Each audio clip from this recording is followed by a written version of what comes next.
Hello guys, আজকে আপনাদের আমি দেখাবো পাবনা মেন্টালের পিছনে নাকি একটি খালেক ইকো পার্ক তৈরি হয়েছে। তো আজকে আপনাদের আমি পুরো পার্কটি ঘুরে দেখাবো যে পার্কটির ভিতরে কি কি আছে না আছে, সেটা আপনাদের আজকে আমি পুরো পার্কটি ঘুরে দেখাবো।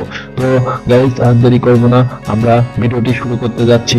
আপনারা আমাদের সঙ্গে থাকুন। গাইস, গেটের ভিতরে ঢুকতে আপনারা সামনের দিকটা এরকমের দেখতে পাবেন। গাইস, এখানে ঢোকার আগে আপনাকে 50 টাকা করে টিকিট কাটতে হবে। আপনারা অনেক রকমের অনেক কিছু এখানে দেখতে পারবেন, যেমন বাঘ, সিংহ, হরিণ ও ইত্যাদি অনেক পশু পাখির মূর্তি রয়েছে। এখানে সবচেয়ে বেশি ভালো লাগছে সুন্দর সুন্দর সবুজ গাছপালা এবং সুন্দর সুন্দর ফুলের গাছ আছে অনেক রকমের, যা এগুলো দেখতে অনেক সুন্দর আসলে।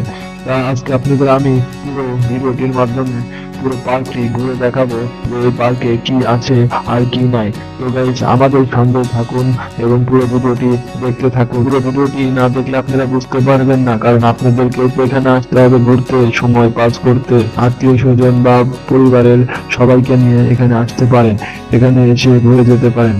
আসলেই অনেক সুন্দর এই জায়গাটা। এখানে বাচ্চাদের খেলার জন্য অনেক কিছু সুব্যবস্থা রয়েছে। গাইস, আর কথা বাড়াবো না, পুরো ভিডিওটি দেখতে থাকুন। আমাদের চ্যানেলটি সাবস্ক্রাইব করুন ও আমাদের ফেসবুক পেজটি ফলো করে দিয়েন। ভিডিওতে অবশ্যই একটি লাইক করবেন।